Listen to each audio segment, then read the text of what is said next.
अच्छा बेइज्जती में दे रहा है। साहस तो किया, अब तो क्वेश्चन भी पूछे, इतने दूर से एक्सपर्ट आए हुए हैं। नाम और क्वेश्चन ज़्यादा कोई डिटेल, केवल नाम और question. My name is Monika Mela. मेरा क्वेश्चन सर ये है कि मैंने 11th में मैथ्स ले रखी है, अब मुझे आगे क्या करना चाहिए, जिसे कौन से क्षेत्र में जाना चाहिए जिससे मैं आसानी से सफल हो सकूं, जिससे मैं अपने टीचर्स और अपने पेरेंट्स का नाम रोशन करूं। बहुत सुंदर, बहुत सुंदर, बहुत अच्छा सवाल है, बहुत अच्छा सवाल है। 11th में मैथ्स रखा है, अब आज हम क्या चीज करना है, इसका जो आंसर देंगे। सबसे पहले तो एक बिटिया होके मैथ चुन लिया ये बहुत खुशी की बात है। स्कूल्स में जब जाते हैं और हम देखते हैं कि 12th क्लास में 200 बच्चे हैं, तो उनमें से आपको 160 और 170 बायो के बच्चे मिलेंगे, ठीक है, और ओनली आपको 30 to 40 स्टूडेंट्स जो हैं वही आपको मैथ में मिलेंगे। और गर्ल्स का तो कभी कभी रेशो ये भी देखा जाता है कि सपोज दैट किसी स्कूल में 40 बच्चे मैथ के हैं, तो उनमें से गर्ल या तो मिलेगी नहीं, और मिलेगी तो कोई एक आधी बेचारी जबरदस्ती बैठी हुई है। फिर भी आपने मैथ सब्जेक्ट लिया है, ये एक जुनून की बात है। तो सबसे पहले तो आपको ढेरों शुभकामनाएं कि भविष्य आपने एक अच्छी लाइन में चुना है। देखिए, जब एक अदर एग्जांपल देना चाहूंगा कि जब कोई भीड़ रास्ते से चल रही होती है और उसके पीछे पीछे कोई जाता है, तो क्या बोलते हैं, यार ये भीड़ के पीछे जा रहा है, ठीक है। आपने उस भीड़ से हटके कुछ करने की कोशिश की है, बहुत अच्छी बात है। अभी आपके लिए ऑप्शंस बहुत है। सबसे पहले तो मैथ लेने का एक मेन उद्देश्य बच्चे का जो होता है वो जेईई और आईआईटी के लिए होता है। तो आप 11th और 12th, वही बिटिया ने अभी बायो के लिए पूछा, तो वो फाउंडेशन आप एनसीईआरटी को तो बिल्कुल मत छोड़िए, उसको तो मजबूत करना ही है। प्लस आफ्टर 12th आपके पास में शायद 2 या 3 चांस होते हैं, चांस कम होते हैं आईआईटी के लिए, है ना। तो आपको तो बस ये कहना चाहूंगा कि बहुत मजबूती के साथ में इसको तैयार करना है 11th और 12th, और उसी को आपको फिर फॉलो करना है अपने आईआईटी के लिए, अपने जेईई के लिए।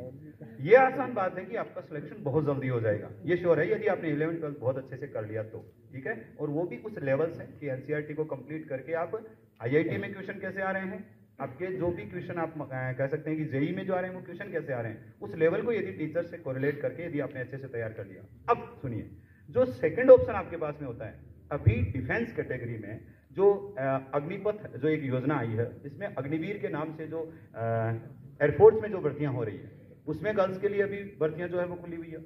नेवी में भी नवल फोर्सेस है, वो गर्ल्स को लेना उन्होंने चालू कर दिया। एनडीए में पिछले 1 या 2 साल से शायद गर्ल्स को लेना चालू कर दिया।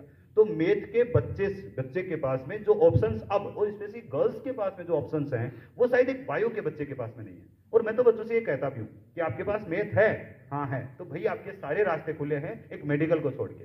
आपको डॉक्टर बनना होता तो आप बायो लेते, डॉक्टर तो बनना नहीं है। अब आप जिस भी फील्ड में जाना चाहती है आपके लिए तैयार है। एसएससी का फील्ड पूरा खाली पड़ा है, ठीक है। आपके पास में आईएएस का फील्ड है, आईपीएस का फील्ड पूरा खाली पड़ा है। तो आपके पास में ऑप्शंस बहुत है, लेकिन उनमें से कोई एक टारगेट आज बना लीजिए कि सर या तो आज ये जो गुरु शिष्य का संवाद हो रहा है, इसमें मुझे स्कूल में बैठ के, जेआर स्कूल में बैठ के टारगेट लेना है कि या तो मुझे आईआईटी जेईई क्लियर करना है, या तो फिर मुझे आईपीएस आईएएस बनना है। 10th में क्या परसेंट है बेटा? 85 है ना। तो आज से ये सोच लो कि मुझे 11th 12th बहुत अच्छे से तैयार करनी है। आफ्टर देन यदि मुझे कुछ करना है तो मुझे आईएएस बनना है, मुझे आईपीएस बनना है। एक वो भीड़ वाला रास्ता जब आपने मैथ लेके छोड़ दिया, तो अब तो वो जो भीड़ वाला रास्ता आईआईटी और पीएमटी वाला है उसको भी एक बार के लिए छोड़ के एक नया फील्ड पकड़ लो, और जेआर का शायद नाम अच्छा हो जाए। ये कभी कभी सरस्वती बहुत जो है वो बोलती है, लोग कहते हैं, तो शायद मेरे मुंह से कुछ अच्छे शब्द निकल जाएं। आप इस फील्ड को चूज कर लो, बहुत अच्छा फील्ड है। अपने ग्रेजुएशन के साथ में किसी अच्छे कॉलेज के साथ जुड़ के आप अपने ग्रेजुएशन के साथ आईएएस की तैयारी कीजिए। और आप जब राजस्थान कैडर, गुजरात कैडर के आईपीएस की लिस्ट उठा के देखोगे, आईएएस की लिस्ट उठा के देखोगे, तो आपको पता चलेगा कि वहां पर मैथ के स्टूडेंट सबसे ज्यादा होते हैं। एक बार आप आईपीएस आईएएस की लिस्ट उठा के देखना, आपको लगेगा आईआईटीएन सारे आईआईटीएन जो है वो अपनी आईआईटी के फील्ड को छोड़ के वापस आईपीएस बन जाते हैं, आईएएस बन जाते हैं। तो ये फील्ड बहुत अच्छा है, सब्जेक्ट आपका बहुत अच्छा है। मैथ के बच्चे शार्प होते हैं, दिमाग उनका अच्छा होता है, बहुत तेज और तर्रार होते हैं। तो इस तेज तर्रारी को अपने भविष्य को सिक्योर करने में लगाना है। ग्रेजुएशन के साथ आईएएस की, आईपीएस की अच्छे से तैयारी करनी है, ठीक है। ये आज एम बिठा लीजिए कि मुझे जेआर के सामने शायद एक रैली निकलवानी है, और वो कोई आईएएस या आईपीएस बन के निकलवानी है। ये आप सोच लीजिए।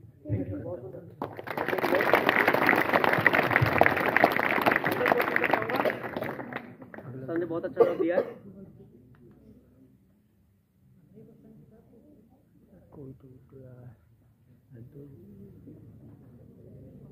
थोड़ा कैमरा। हाँ,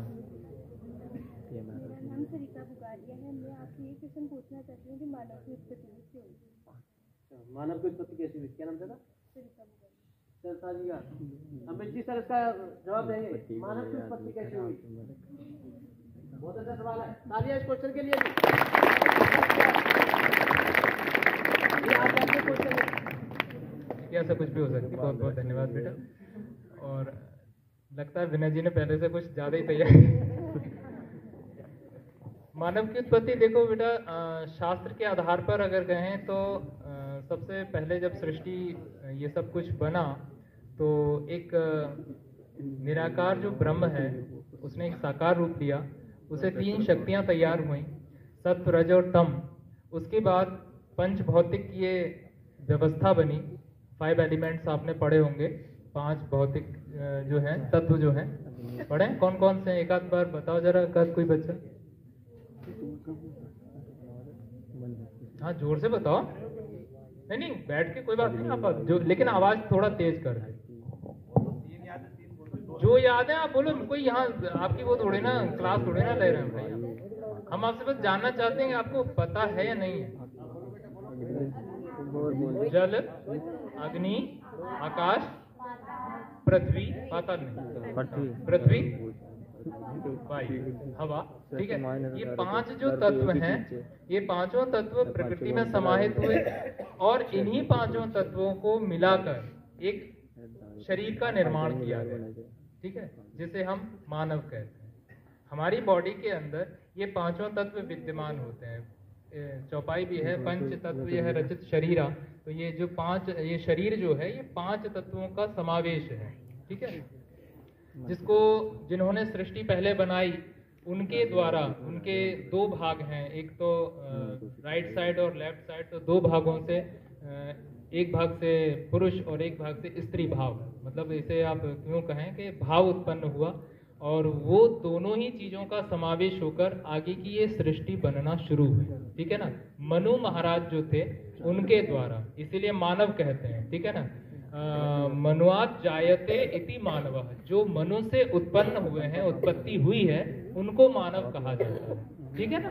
तो महाराज मनु के द्वारा और उनकी जो एक मतलब शक्ति जो थी शतरूपा, शतरूपा यानी कई सारे जिसमें स्वरूप थे, उन सबको मिलाकर एक शरीर निर्माण किया गया। इन 5 तत्वों को उसमें मिलाया गया, 3 गुणों को इसमें मिलाया गया, सत्व रज और तम, ठीक है ना। सत्व माने जो बहुत अच्छी बातें सोचे, अच्छा विचार करे, सबके परोपकार की बात सोचे, ये डाला गया।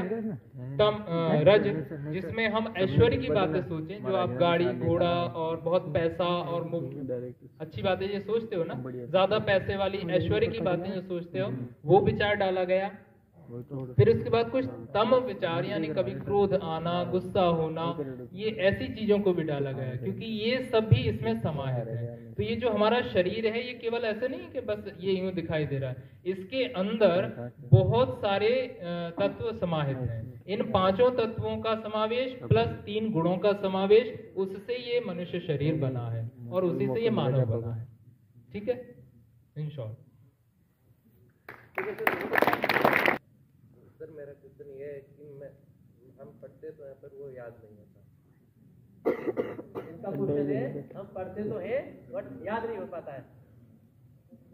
जयवीर जी इसका जवाब देंगे क्वेश्चन का। प्रोफेसर जयवीर जी, वैसे तो हमारे जो एक्सपर्ट है खुद ही बोलना चाहिए। ये ना इधर ऐसा आप लोग खुद डिसाइड कर लीजिए, आप लोगों को किससे पूछना है, ठीक है ना। नाम तो सबके पता चल गए आपको, ठीक है। याद मैं करा दूंगा। क्या नाम है? पंकज।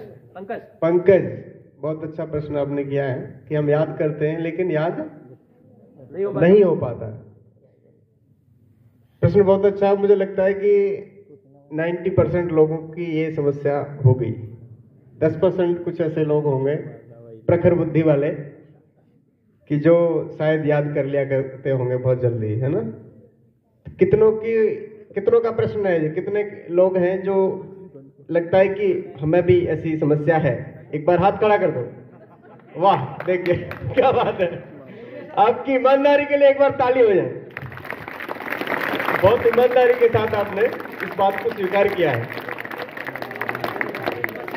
लेकिन क्वेश्चन कोई नहीं बोल पा रहा था। हाँ, वही कई बार होता है ना कि एक प्रश्न होता है तो उससे और भी लोगों के प्रश्नों की जिज्ञासाएं उससे समाप्त होती हैं।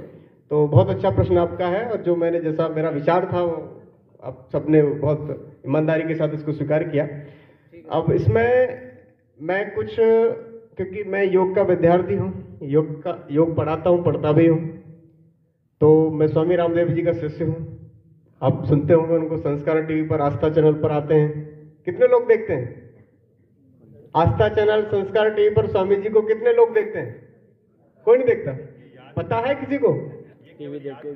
याद करते हैं। चलिए, तो आप यदि योग के बारे में कुछ और भी आपको जानना समझना हो तो सुबह सुबह संस्कार टीवी, आस्था और इंडिया टीवी जो है एक चैनल, जो बहुत अच्छा चैनल है, जो रजत शर्मा जी का है, उस पर सुबह सुबह उनका हर रोज आता है। कोरोना जब से शुरू हुआ तो कोरोना काल से उनका हर रोज सुबह ये 45 मिनट का कार्यक्रम रहता है। तो चलिए, ये जो भाई ने अभी बोला कि हम याद करते हैं लेकिन याद नहीं हो पाता, तो सब लोग ध्यान दीजिए क्योंकि सबकी समस्या है, आपने खुद ने स्वीकार किया है। इसके लिए सबसे पहले तो आपको बैठना आना चाहिए, मतलब पढ़ाई करना। ऐसा नहीं कि कुछ लोग आलस में आड़े टेढ़े बैठे होते हैं, लेटे होते हैं, पढ़ाई करते हैं। तो सबसे पहले आपको सीधे आप बैठ के पढ़ाई करें, कभी भी ऐसा नहीं कि रजाई में बैठे हैं या फिर कहीं टेक लगा के बैठे हैं। आप सीधे कमर को सीधा करके केवल गर्दन को मूव कीजिए। और यदि ठंड का भी समय है, थोड़े कपड़े आप ले लो, और यदि फिर भी कुछ है तो एक्सरसाइज कर लो। और बहुत ज्यादा एक्सरसाइज आप नहीं कर सकते, ब्रीदिंग एक्सरसाइज आप कर लो। ब्रीदिंग एक्सरसाइज इतनी अद्भुत है कि आपकी बॉडी के टेम्परेचर को विद इन 1 मिनट बहुत अच्छा कर देती है। तो वो मैं अभी आपको करवा के दिखा सकता हूँ बहुत फास्ट गति से। अगर आपने स्वामी जी का देखा हो तो पता होगा आपको। ब्रीदिंग एक्सरसाइज इतनी अद्भुत है कि आपके अंदर, अभी जनवरी का महीना आने वाला है, ठंडों का जो एक प्रकोप है वो बहुत तेज बढ़ने वाला है। तो इसमें हमें बहुत ज्यादा एक्सरसाइज की आवश्यकता होती है। ठंड लगती है और मन एकाग्र नहीं होता है। पहले हम तमाम चीजों को करते हैं, देखते हैं, वो हमारे चित्त में स्मृतियां बन जाती हैं, उनकी फोटोज बन जाती हैं, इमेज बन जाती हैं हमारे मन में, मस्तिष्क में। उनको हम हटा नहीं पाते। या तो अतीत की यादों में जी रहे होते हैं, भविष्य की कल्पनाओं में जी रहे होते हैं। तो वो चीजें हम हटा नहीं पाते, मन को एकाग्र नहीं कर पाते। इसलिए सबसे पहले तो बात है, इसके लिए आप सभी लोग अनुलोम विलोम करें 2-2 मिनट। अनुलोम विलोम प्राणायाम इतना अद्भुत है कि जब मैं गुरुकुल में पढ़ता था, हरिद्वार में गुरुकुल में मेरी पढ़ाई हुई, तो वहां पर जब आचार्य जी, अमित जी की तरह मैं आचार्य जी पढ़ाते थे, तो आचार्य जी जब हमें कुछ सुनते थे, हमसे कुछ सूत्र सुनते थे, श्लोक सुनते थे, तो हम जब याद नहीं कर पाते थे जितना वो हमसे करवाते थे, तो वो हमसे कहा करते थे कि आप अनुलोम विलोम का टाइम बढ़ा दीजिए। अनुलोम विलोम यदि आप करेंगे तो आपकी स्मरण शक्ति बहुत अच्छी हो जाएगी। तो इससे इसका तरीका यह है कि आप लेफ्ट नोस्ट्रल को बंद करके राइट से सांस लें धीरे से 2.5 से 3 सेकंड में, फिर लेफ्ट को बंद कर दें और राइट से सांस को एक्सहेल करें, और जिससे एक्सहेल करते हैं उसी से इनहेल करें सांस धीरे धीरे 2.5 सेकंड में, फिर लेफ्ट से एक्सहेल कर दें। इस प्रकार से आप 2 से 3 मिनट केवल अनुलोम विलोम प्राणायाम करेंगे तो आपकी स्मरण शक्ति बहुत अच्छी हो जाएगी। लंबे समय तक आप याद रख पाएंगे और जल्दी याद कर लेंगे। आधा सेकंड में मैं और बताने वाला हूँ कि ये स्टूडेंट के लिए थोड़ा जानना चाहूंगा, ये सारा क्वेश्चन जो सर दे रहे हैं हमारे एक्सपर्ट, ये समझ में आ रहा है, क्लियर हो रहा है? क्योंकि मैं ये पॉइंट इसलिए बता रहा हूँ क्योंकि मैं योग पढ़ाता हूँ, प्राणायाम, ध्यान, आसन, प्रत्याहार, धारणा, ध्यान, समाधि, जो अष्टांग योग जो है। तो जब मैं खुद एक्सपर्ट हूं तो उसके माध्यम से, और आप कोरोना काल से सबने योग का महत्व को समझाई है। सभी लोग योग और यज्ञ के महत्व को समझ करके और उसकी शरण ले रहे हैं, और उसके माध्यम से अपने आप को फिट करने का प्रयास हर व्यक्ति करता है और होते भी हैं। तो इसलिए आप कुछ मत करिए, केवल कमर को सीधा करके आप बैठिए और आधा मिनट से 1 मिनट फास्ट गति से भस्त्रिका प्राणायाम कर लीजिए। तो मेरे साथ आप 10 स्ट्रोक लगाने का प्रयास करें, मेरे साथ एक बार एक्सरसाइज करें तो आपके ये इसका रियलाइज आपको हो जाएगा, इसकी पावर आपको पता लग जाएगी। इससे कंसंट्रेशन बहुत अद्भुत हो जाता है, आपका मन एकाग्र हो जाता है। और इसके बाद जब पढ़ाई करते हैं तो फिर पढ़ाई जो हम याद करते हैं वो लंबे समय तक याद कर पाते हैं। तो आप ज्यादा नहीं, केवल 5 स्ट्रोक लगाइए, लंबा गहरा सांस भरिए और छोड़िए।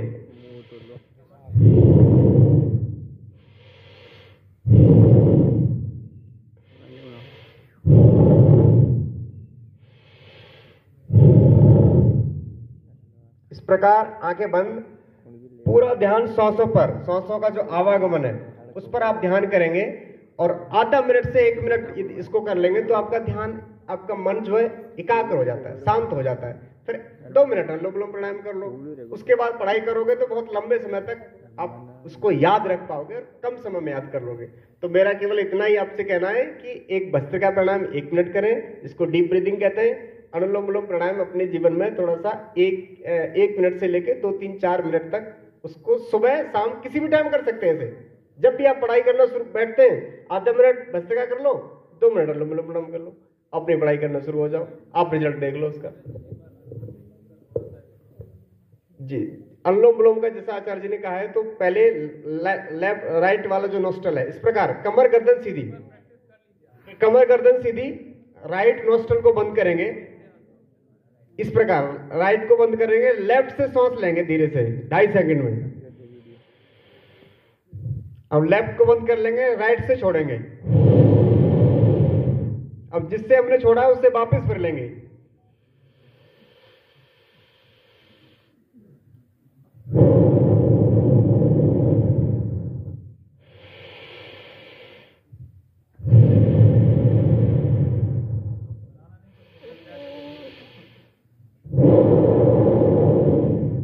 इस प्रकार अनुलोम विलोम प्राणायाम होता है। और भस्त्रिका प्राणायाम का अभ्यास करना है तो वो तीव्र गति से सांस को इनहेल करना होता है, तीव्र गति से ही एक्सहेल करना होता है।